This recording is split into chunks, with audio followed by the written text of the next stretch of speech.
Hi, it's Steve. Today we'd like to show you how to change the adaptive defrost control on your refrigerator. It's a really easy job. Let me show you how we do it. Now, to do this repair, the first thing we'll need to do is to turn off power to the refrigerator.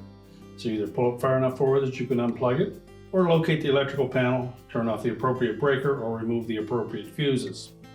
You may also wish to disconnect or turn off the inlet water supply to your refrigerator as well. Once we've done that, we'll open the refrigerator up and we'll remove some items on the shelf.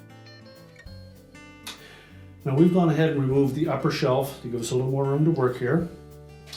So our first step is going to be to remove this cover that sits over top of the inlet and outlet water lines that come to the filter. And as well, you may wish to remove that filter as it does add a little more weight to that housing. So simply depress the eject button, pull the filter out, set it aside, and we're going to remove a 1/4-inch hex head screw that secures that cover to the ceiling.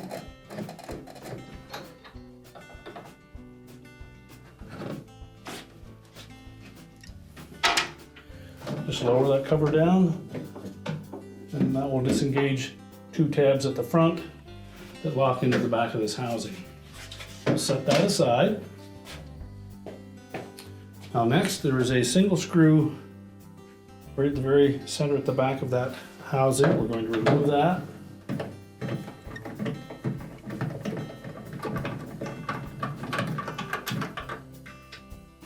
Now there are 3 more across the front of that control housing, and there are 2 on the side that need to be removed as well. So we'll start with the one at the very back. It is a slightly longer screw than the rest of them.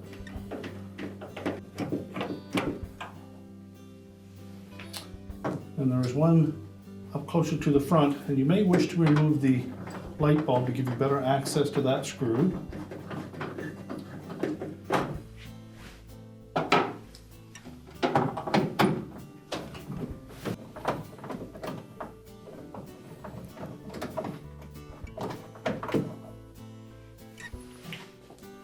And then the 3 across the front.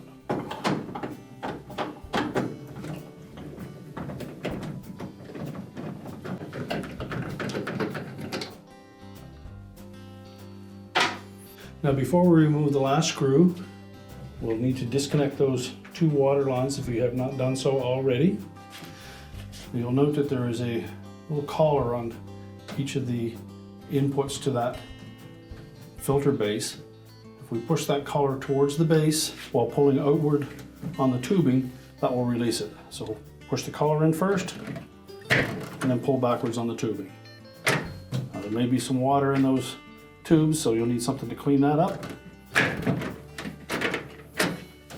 And now we'll remove that last screw, and you want to support the weight of that housing as you remove that last screw.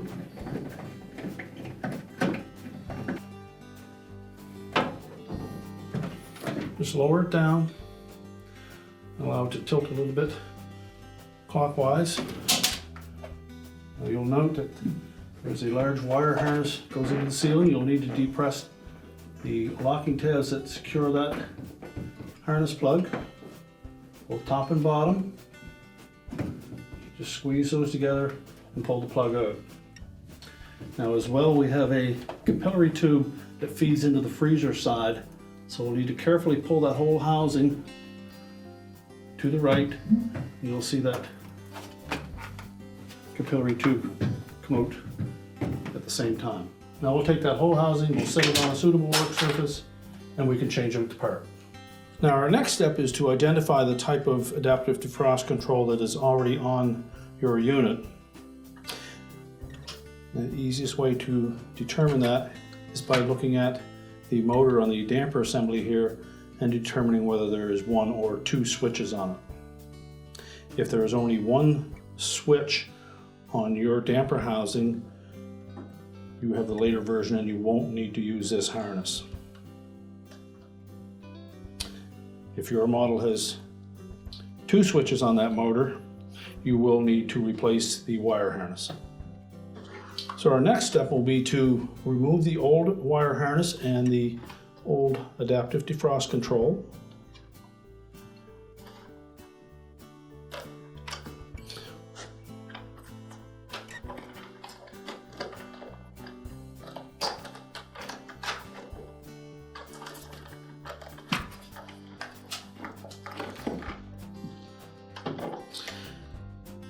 The 2-wire harness that goes to that motor has a little locking tab, so you need to take a small flat blade screwdriver and just lift up gently on that as you pull the harness away.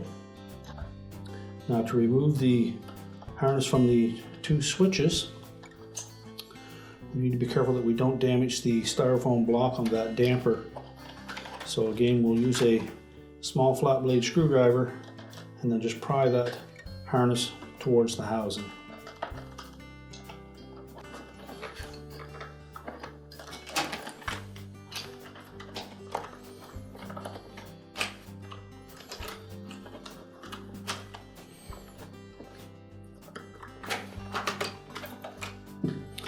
And then just pull those harnesses away from the motor. Now it's not necessary to disconnect it from the old board because we're simply going to remove that board anyways. So we'll release the little locking tabs. And then pop that board off. We'll continue to route that harness away from the housing. And then take note of the wire colors going to both controls and remove those terminals.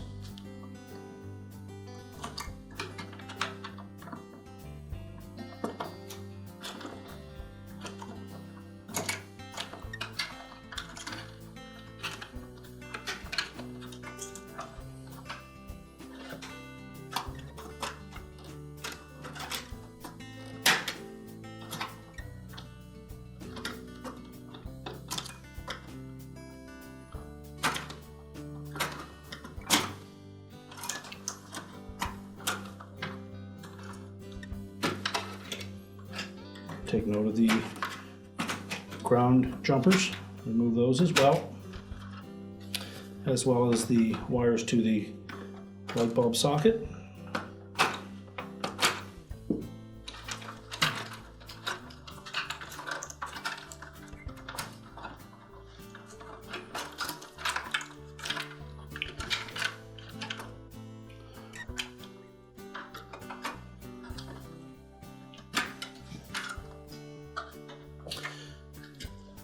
And then discard the old harness and board.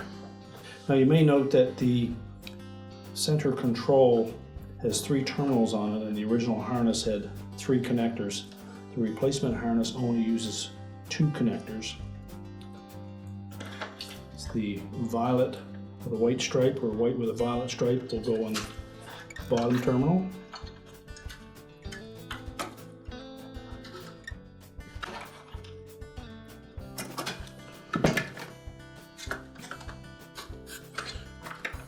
Make sure those wire harness terminals are pressed on firmly.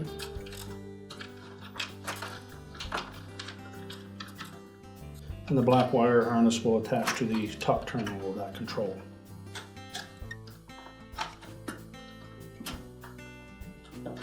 Now next we'll install the 2 wires for the light socket.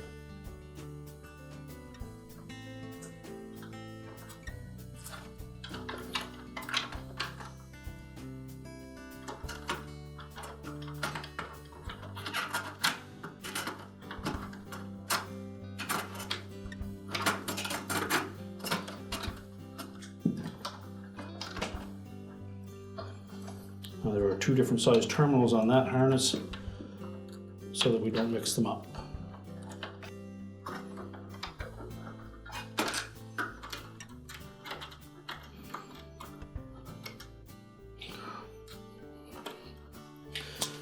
The yellow with the black stripe will go on the smaller terminal on that socket, and the double blue will go on the larger terminal. Now we can connect that ground terminal to that control. and tuck the wire down out of the way.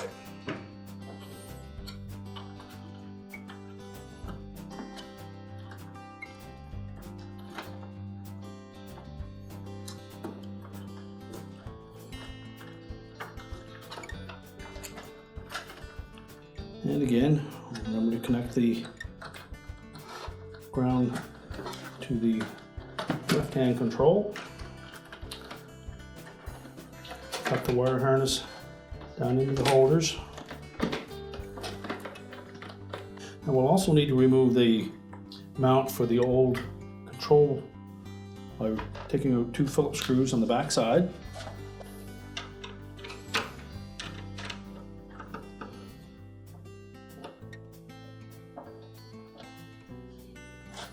And discard the holder. Now we're ready to install the new control. So using those same 2 screws, we're going to insert one through from the back side. And you'll note on the back of that adaptive defrost control that there are 2 holes specifically for those 2 screws. So start the first one.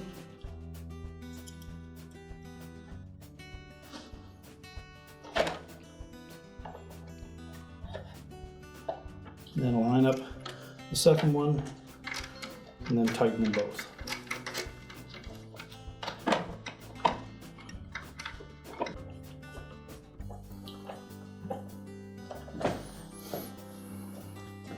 Next, we'll continue to reconnect that harness. We'll begin by taking the gray and violet harness connector, and we're going to attach that to the switch that is closest to the housing, not the one that is closest to the motor.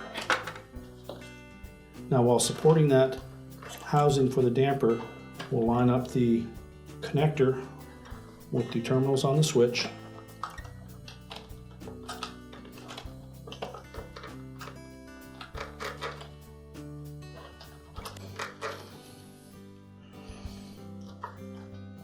And you may need a flat blade screwdriver to push that connector all the way onto that switch. Just remember to support the styrofoam housing.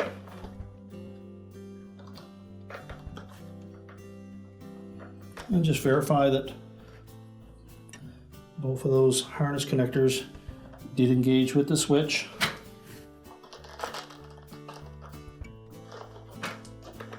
If your model uses the heater for the fast ice feature, you'll need to connect that harness.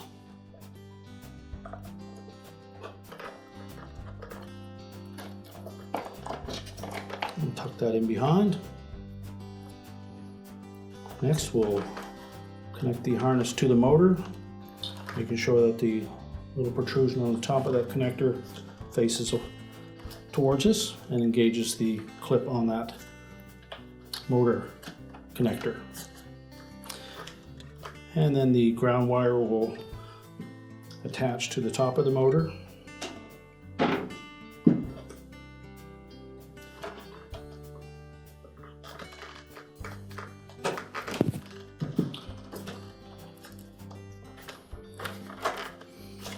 And tuck that harness into the holder.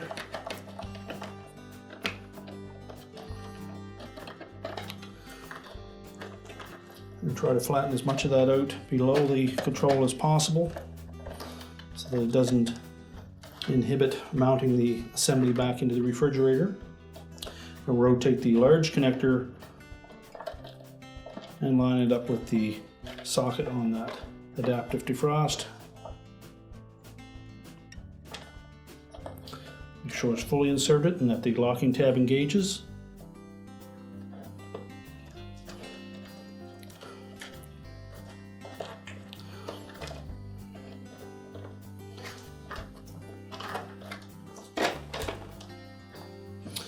And now we're ready to put that assembly back in the refrigerator. Now, when reinstalling the housing, the first thing I've done is to put that long screw into the back portion of that housing.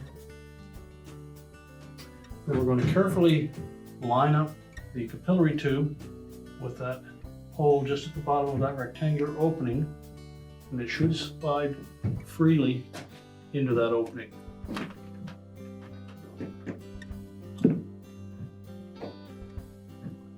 Now, once we have it in about that far, we can reconnect our wire harness at the top.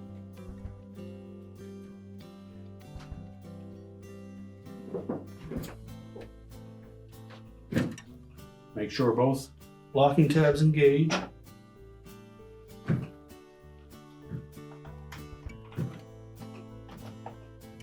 And now we'll line up that screw at the very back into the opening, and then tilt the housing up into place.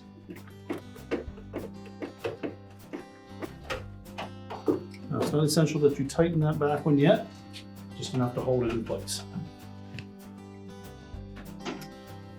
Next, we'll put the one in on the side. And again, we suggest that you just put it through the beginning of that hole, just enough that you can see it, and line it up with the opening on the sidewall.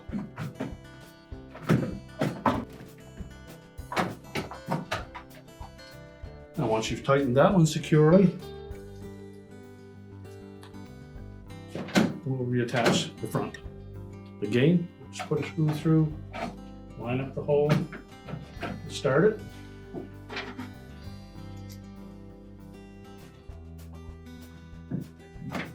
That way you can sight in between the housing and the ceiling to make sure that we have it in its previous opening.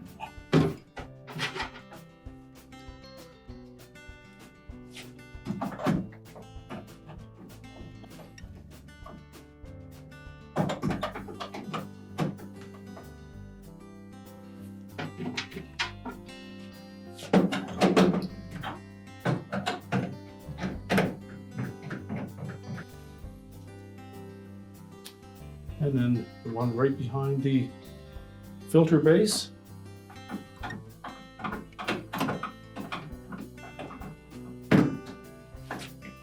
And you need to make sure that we pull the tubing free so that it will sit flush with the ceiling. And then tighten it securely. Now we can tighten that one at the very back.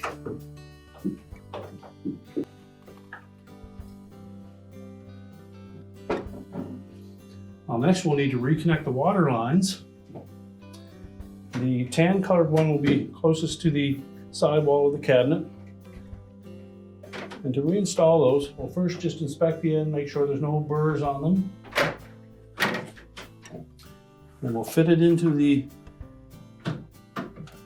back of that filter housing and then pull it straight towards us until it bottoms out. Do the same for the opposite one. Keep it straight as you're pushing it in.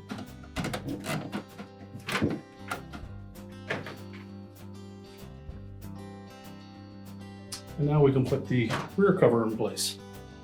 Now, to install this rear cover, we want to line up those two tabs with the openings in the back of the filter housing. Fit it up over top of the tubing and install the retaining screw. Tighten it securely. Reinstall the water filter. Reset our controls. Remember to reinstall the light bulb if you removed it.